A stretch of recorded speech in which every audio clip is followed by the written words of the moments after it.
This next project. I am in love with this. So inexpensive. These are basically the iconic monster hands from Dollar Tree that we've all seen over the years. A margarita glass, which is really quite heavy, from Dollar Tree, and the Trick or Treat bowl, which is just a plastic bowl. Now, I was really looking for a glass bowl, a ceramic bowl, but I could not find one there. And I think this will be fine for what we're doing. So we're going to go ahead and paint the bowl, the margarita glass, a chalk paint black, and then we're going to paint these hands a nice, beautiful, crisp gold. And then we're going to antique those a little bit. And then I'm going to show you how easy this is to assemble. You guys are going to make this. I know you will. It is really, really a beautiful, beautiful project. You have to love the power of paint. It makes everything better. Look at these monster hands, how gold and fabulous. We have this painted all with black chalk. And so the first step that we're gonna do, and I'm gonna have to let it dry overnight. I'm gonna put a bead of E6000 along the rim. And then we're gonna set this up on here, and we're gonna let it dry overnight, and then we're gonna come back and assemble the rest of it. So let me get the glue, and we're gonna glue this lady, and then we'll be ready for the next step. Okay, our first step is we're going to put a rim of E6000. I apologize about my fingernail polish. I look like a busted can of biscuits right at the moment. I've been out cleaning our chicken coop and raking leaves, but I wanted to come in here and work on this project because I'm so excited about it. So basically we're going to put a bead of E6000. You could also too, if you wanted to work on it immediately, add some glue gun into that. That's fine too. But I'm going to let this dry overnight. And basically in a nutshell, we're just going to go all over this rim and try to stay towards the inner part of your glass, so it's not dripping out the outside of it.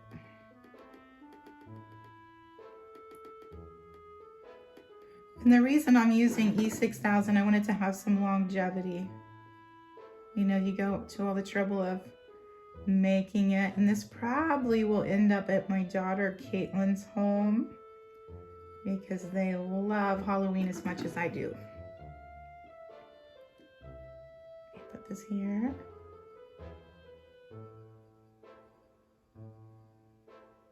Okay, I think that'll do her. Lay this here. So then the important part then is to make sure that it's properly lined up. And then probably what I'm going to do is put a piece of painter's tape from here to here just to make sure, or probably better yet, I'll probably set something on top just to weight it down.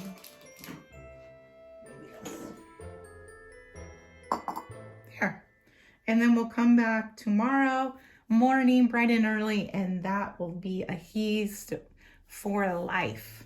Okay, I think we should go ahead and glue. I was cleaning up in my studio here, and I'm like, maybe I better go ahead and glue these hands on now and then let them sit, and then I can always antique them while they go on. So our plan here is simply this. We're going to glue here, up in here, and we're going to do this with some E6000 and painter's tape. Let me see where this fits.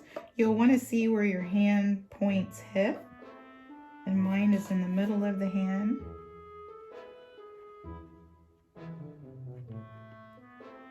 I'm going to put a pretty good hunk of it there. And then I want to see where the fingers are going to go.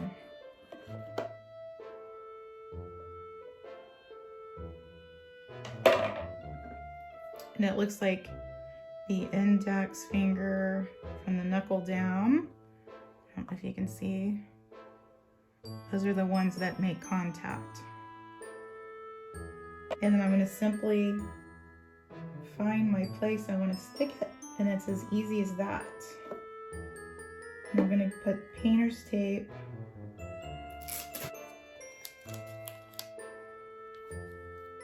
right here at the bottom.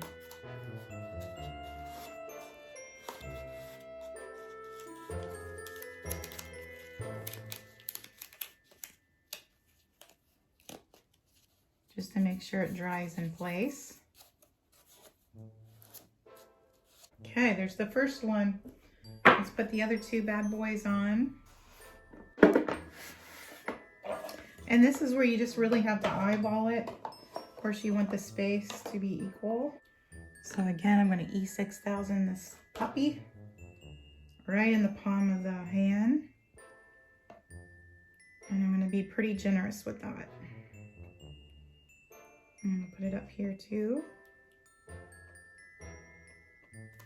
And I'm going to go for those 3 fingers.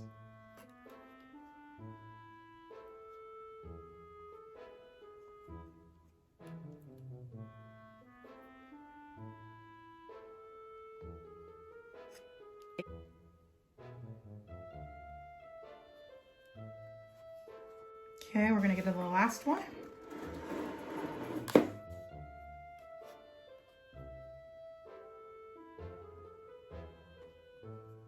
Okay, last hand. Okay guys, we're gonna go ahead and let this dry, and then we're gonna come back and we're gonna antique the hands and finish out the bowl and do any touch-ups, and you're gonna see how pretty this is. Okay guys, it's been an overnight dry for this, and we're gonna look and see what our monster hand bowl looks like. Kind of excited myself. We're just gonna take off the painter's tape because we wanted to make sure it stayed in place. Now you're gonna have places that I can see already that we're gonna have to touch up. That we're gonna have to touch up, which that's no biggie at all. This is gonna be so cute, guys. Okay, here's the moment of truth. Here's some also too. You might have a little cleanup with the E6000. I'll get a little pair of scissors to pull that away.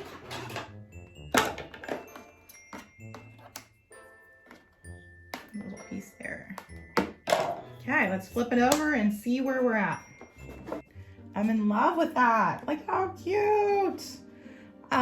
We're also going to antique these hands a little bit too, because I think they look a little too gold. I think they need to look kind of old and antique-y. And we'll touch up these other parts. Let me get my paint and we'll come back and we'll fix this baby up so it's all ready for candy or pumpkins or whatever you want to put in there, but I think it's so adorable. Okay, we have our black paint, and I'm just using Folk Art. This is licorice, and I'm going over the chalk paint and the parts where the glue kind of went crazy, and you can trim it with scissors, get that off of there. The great thing about this is you want these hands to kind of look aged anyways, and old, like an old skeleton hand that kind of hangs on to things. So we're just going to go over that glue, and even here it's okay because I'm going to distress these. I'm going to distress them to make them look like old skeleton hands. There, I think that's nice coverage. And you might be thinking that I'm being sloppy around these fingers. We're going to distress those anyways, so that's going to blend in just fine. Let me get down in there a little bit better. Okay guys, the paint is somewhat dried. Look how cute this is. And we're going to use the Antiquing Waverly wax, and I'm going to go over that, and then I'm going to pull it back off to some extent. We're going to leave a little on and take a little off, and that's going to give us a look like these hands are ancient monster hands. They're dirty monster hands. I may go back with some of the black as well to kind of get back into those. You want the knuckles and stuff. You want to get down in all the grooves because you want those to be dark, or all the dirt settles if you're a monster hands. So be heavy with it. Don't be afraid, because you can always wipe it off. And again, I may go back with some of the black paint to get in there a little bit more. Just keep tweaking. So I'm going to show you just right away the difference in the hands. There's the plain gold hand, and there's the one that with the antiquing wax, and I think it looks so much better, but we're not done yet. We're gonna keep playing with this, and I may use some of the black paint.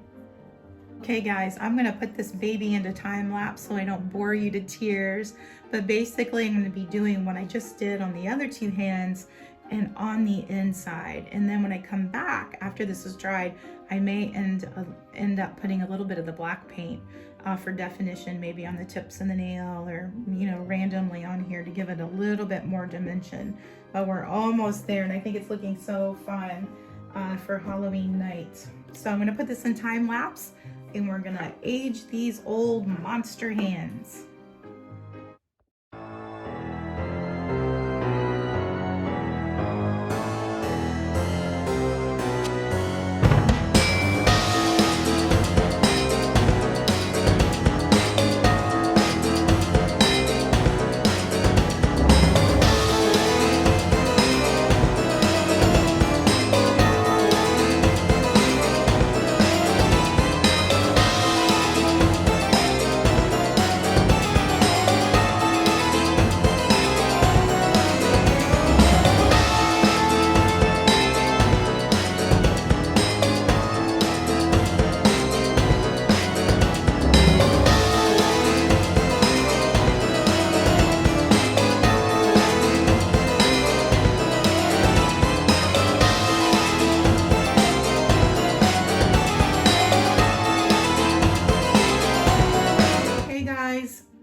This monster hand extravaganza is almost done, and as you see in time lapse, if you want it to look like real metal, it takes a while. I mean, obviously we know it's not real metal. We can see the seams and things like that, but we're trying to trick the eye into thinking it is.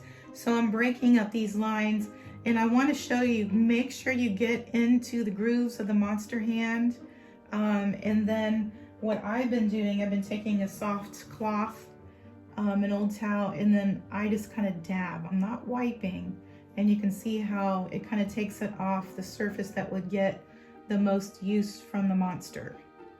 The knuckles, I want to give enough definition, so I'm going in and adding more. I'm gonna let this dry, and then I'm gonna come back with more antiquing wax and really get in those grooves a little bit. Also too, up here at the top of the hand, I'm gonna make this darker. I want the darker part at the palm of the hand because that's most likely where it would be most dirty. And then I went and took the tip of my cloth, and if you saw in time lapse, I went and wiped kind of the tips, because the tips would be dirty, but not as filthy, because he's using them all the time to claw things because he's a monster. But in all seriousness, I would let this guy dry and then come back, and then we'll assess it. You'll see where you can go in and add things just by turning it and kind of taking a peek. You'll see also too in time lapse, I did the inside of the hands for two reasons. One's just because you can see through, but also two, to hide my sins. I want to hide the glue. You'll also see some white glue in here from the E6000. That's the downside of the E6000, is that it dries white. But I'm going to get some of this licorice folk art acrylic, and I'll just take my little brush and bloop, bloop, bloop, and you will never see it. Faux painting artist once told me as well, you never want to reveal what tool you're using. That is the key in faux painting. You never want to be able to look at something and go, oh, they used a brush on that, or they used a sponge on that, or whatever. You want your eye to just see that it's seamless, and your eye is not going to places like, hey, that's a sponge. So you can see why I'm using just tiny little pieces of towel, and I'm getting in the places that I think, and again, I'm not wiping, but I'm just lightly dabbing. I still want the gold to kind of shine through. And what I like about using the gold is with the antiquing wax, it almost looks bronze. It looks like an old bronze. So we're gonna let this dry. We're gonna come back And then we're gonna touch up these little black spots and it'll be all ready for some Halloween candy, just saying. So we'll come back here in a couple of hours and we'll finish out these spooky monster candy bowl hands. Okay, see you guys in a minute.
Project number 2 is on its way. And you know what? I think this is something that any of you could make out of whatever you have. This is all interchangeable for sure. This is just an old crate. You can see it was this color. Let's see. I think I got it at TSC or maybe Michael's.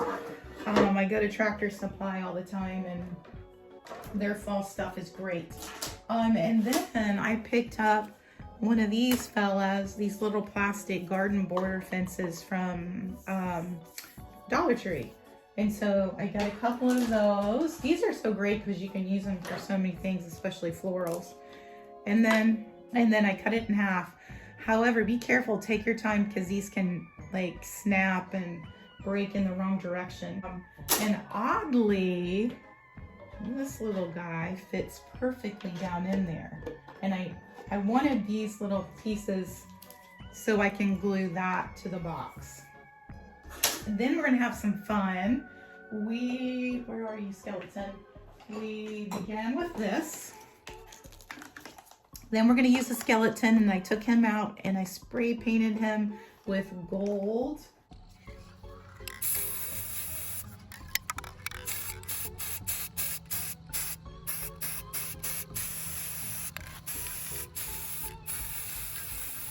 Metallic paint, and this is what he looks like.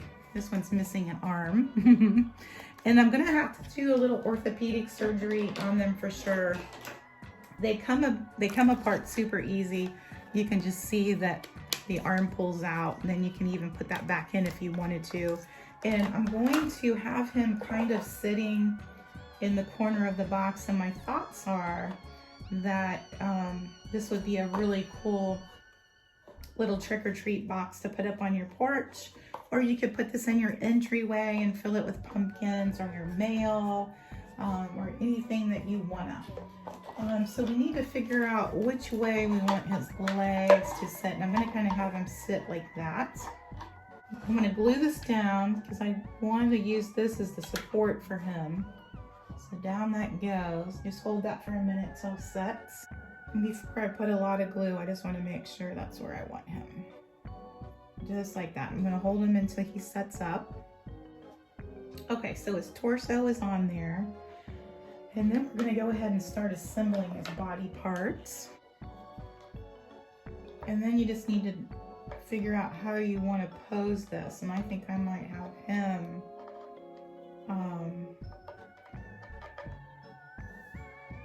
hanging onto the box. So what you're gonna have to do is you're gonna have to just cut his little joint off because you don't need it anymore. And then you're just gonna go in there with a little hot glue. And you can hide this later. We can go back in with some more gold glue or maybe some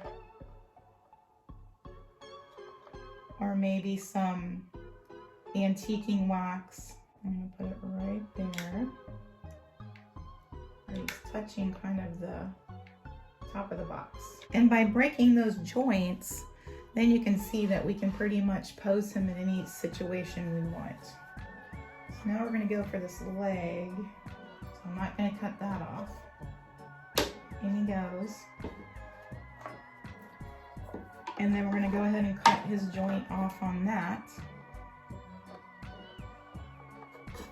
Little orthopedic surgery. Boink.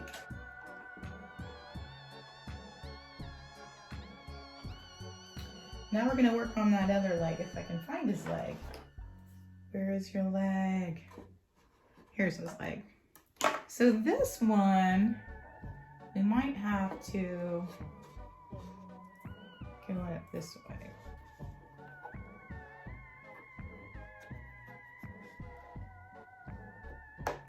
Okay.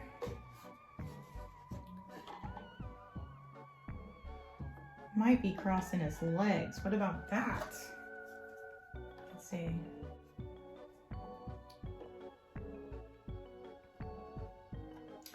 Okay, I think we're gonna have him crossing his legs.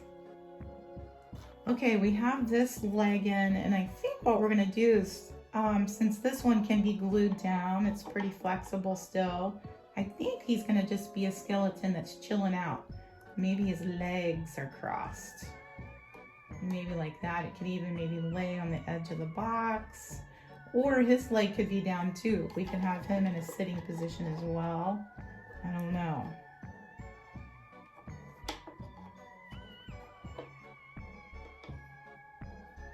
Oh, maybe like that. Okay, so we're gonna glue him on. This right here. I don't burn myself terribly.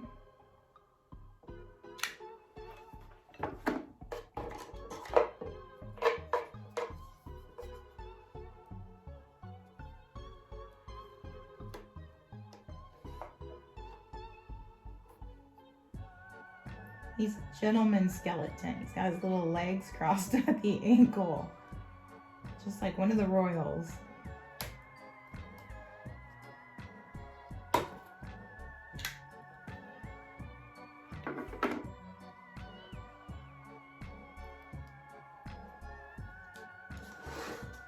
Look how cute he is.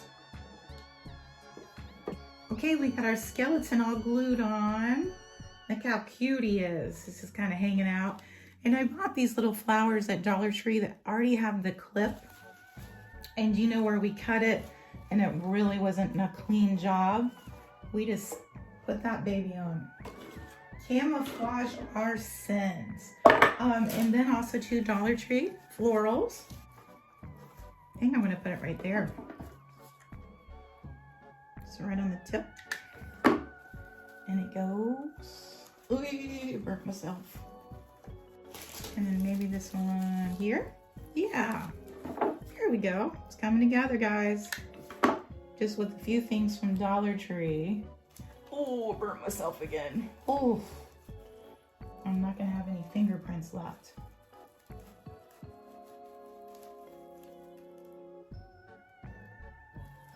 Got that one on. What do you guys think? And I have some of these Dollar Tree picks. Let's see how one of those look. Okay, I'm gonna stick this right in there. Right in there. Let me try to burn myself. And then we cut some of the florals off, but don't forget about these leaves. These leaves are fabulous.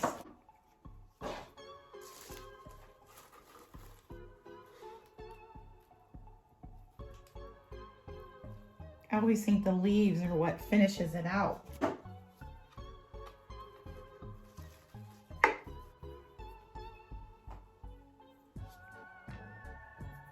I want to put something maybe on his hand.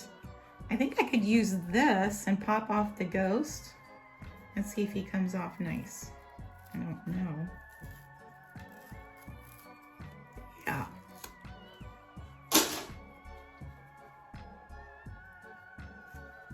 That looks cute in there. It's almost like he's sitting in the graveyard. It's like a little spider he's hanging on there.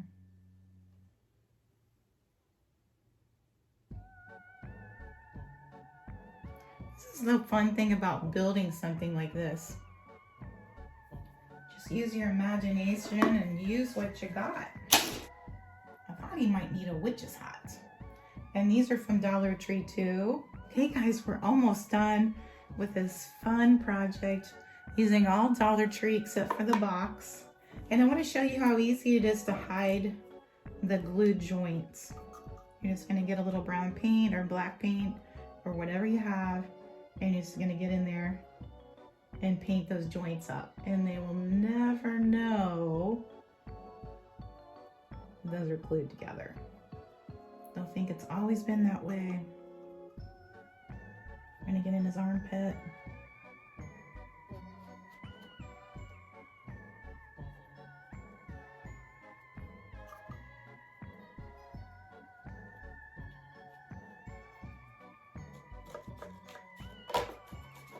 I'm just going to distress him a little bit.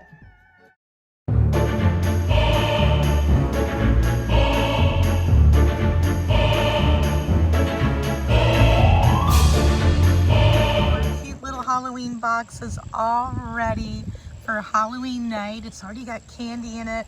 This will be adorable on a porch or at the front door. This one's heading tonight to my daughter and son-in-law's. They're going to have a Hocus Pocus movie night with my grandchildren. We're all dressing up as a character from Hocus Pocus. I'm going to be Winifred. If you've seen my Hocus Pocus spell book, you know that I dressed up at the very end of that. So this is going to head this way, and I just think this would be adorable, just filled to the brim with candy as all those adorable little Halloween trick-or-treaters come by to get their treats. I hope you guys have enjoyed this as much as I. You guys take care.